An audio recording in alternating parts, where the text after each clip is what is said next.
Hey, so we're coming into the terminal now. See some Cathay Pacific airplanes on the other side. Airbus A340 and a 747.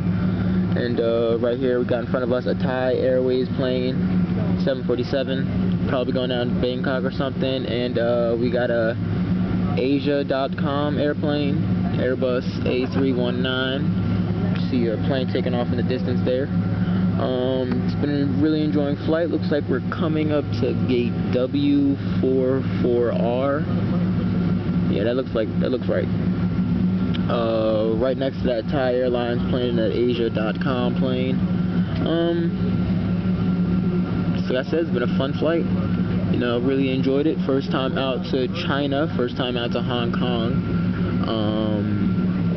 Really gonna enjoy ourselves here in our time in this country. Did get out late, but the pilots tried their best to make it up. We were just running about 30 minutes behind schedule.